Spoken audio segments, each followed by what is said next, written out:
Edward was in a most unpleasant and dangerous situation. He soon lost the sound of the bagpipes, and, what was yet more unpleasant, when, after searching long in vain and scrambling through many enclosures, he at length approached the highroad, he learned, from the unwelcome noise of kettledrums and trumpets, that the English cavalry now occupied it, and consequently were between him and the Highlanders. Precluded, therefore, from advancing in a straight direction, he resolved to avoid the English military and endeavor to join his friends by making a circuit to the left, for which a beaten path, deviating from the main road in that direction, seemed to afford facilities. The path was muddy and the night dark and cold, but even these inconveniences were hardly felt amidst the apprehensions which falling into the hands of the king's forces reasonably excited in his bosom. After walking about 3 miles, he at length reached a hamlet. Conscious that the common people were in general unfavorable to the cause he had espoused, yet desirous, if possible, to procure a horse and guide to Penrith, where he hoped to find the rear, if not the main body, of the Chevalier's army, he approached the alehouse of the place. There was a great noise within. He paused to listen. A round English oath or two, and the burden of a campaign song, convinced him the hamlet also was occupied by the Duke of Cumberland's soldiers. Endeavoring to retire from it as softly as possible, and blessing the obscurity which hitherto he had murmured against, Waverley groped his way the best he could along a small paling, which seemed the boundary of some cottage garden. As he reached the gate of this little enclosure, his outstretched hand was grasped by that of a female, whose voice at the same time uttered, "Edward, is't thou, man?" "Here is some unlucky mistake," thought Edward, struggling, but gently, to disengage himself. "Nae no thy found, now, man, or the red coats will hear thee. They hae been hullerying and poolerying every ane that passed alehouse door this night to make them drive their wagons and sic loike. Come into fathers, or they'll do ho a mischief." A good hint, thought Waverley, following the girl through the little garden into a brick-paved kitchen, where she set herself to kindle a match at an expiring fire, and with the match to light a candle.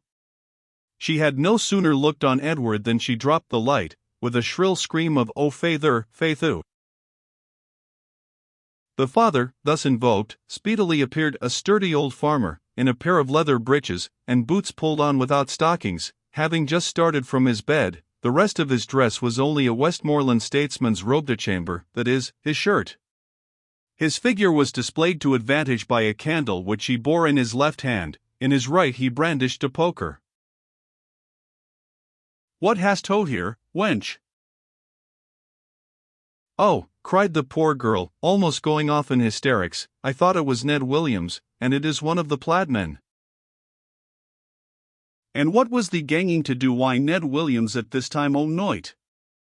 To this, which was, perhaps, one of the numerous class of questions more easily asked than answered, the rosy-cheeked damsel made no reply, but continued sobbing and wringing her hands.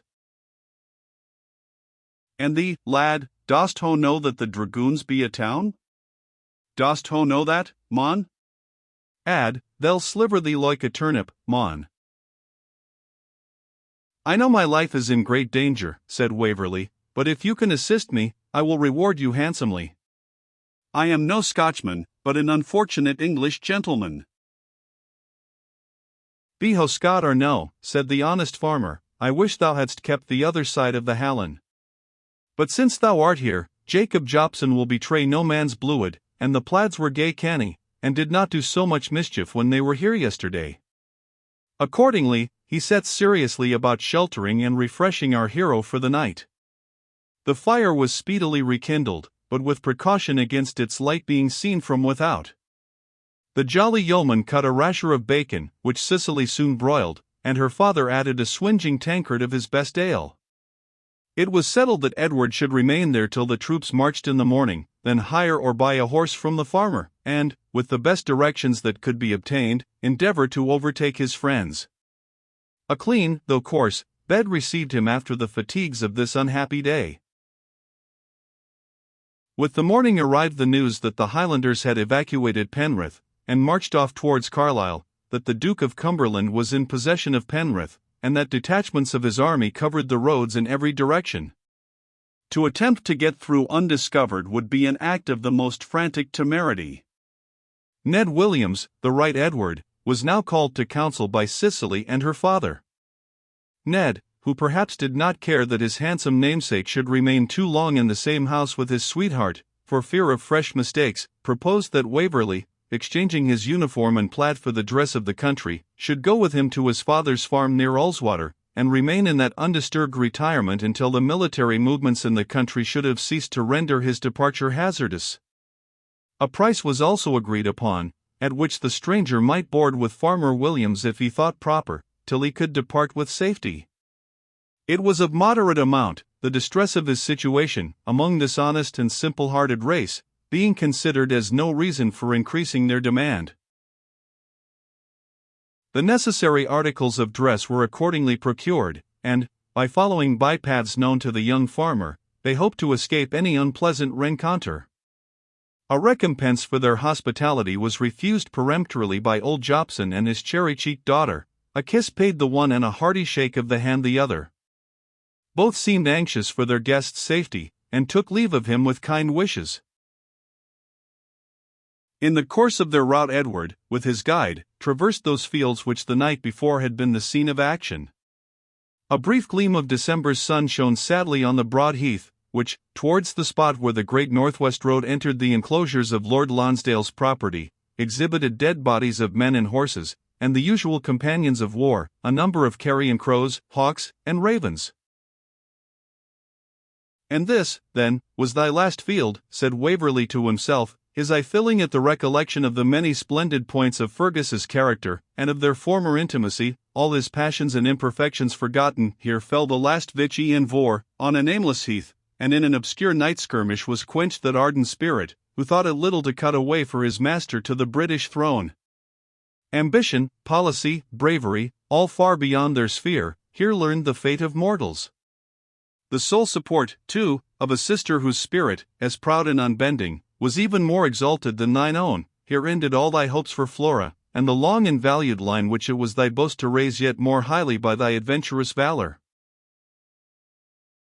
As these ideas pressed on Waverley's mind, he resolved to go upon the open heath in search if, among the slain, he could discover the body of his friend, with the pious intention of procuring for him the last rites of sepulture.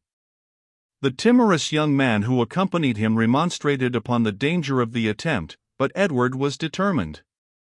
The followers of the camp had already stripped the dead of all they could carry away, but the country people, and used to scenes of blood, had not yet approached the field of action, though some stood fearfully gazing at a distance. About 60 or 70 dragoons lay slain within the first enclosure, upon the highroad, and on the open moor. Of the Highlanders, not above a dozen had fallen, chiefly those who, venturing too far on the moor, could not regain the strong ground. He could not find the body of Fergus among the slain. On a little knoll, separated from the others, lay the carcasses of 3 English dragoons, 2 horses, and the page Callum Beg, whose hard skull a trooper's broadsword had, at length, effectually cloven. It was possible his clan had carried off the body of Fergus, but it was also possible he had escaped, especially as Evan Dhu, who would never leave his chief, was not found among the dead, or he might be prisoner, and the less formidable denunciation inferred from the appearance of the Bodak glass might have proved the true one. The approach of a party sent for the purpose of compelling the country people to bury the dead, and who had already assembled several peasants for that purpose, now obliged Edward to rejoin his guide, who awaited him in great anxiety and fear under shade of the plantations. After leaving this field of death, the rest of their journey was happily accomplished.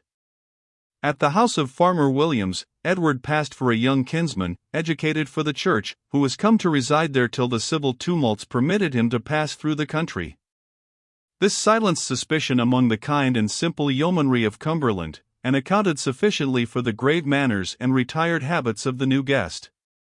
The precaution became more necessary than Waverley had anticipated, as a variety of incidents prolonged his stay at Fastwaite, as the farm was called. A tremendous fall of snow rendered his departure impossible for more than 10 days. When the roads began to become a little practicable, they successively received news of the retreat of the Chevalier into Scotland, then, that he had abandoned the frontiers, retiring upon Glasgow, and that the Duke of Cumberland had formed the siege of Carlisle.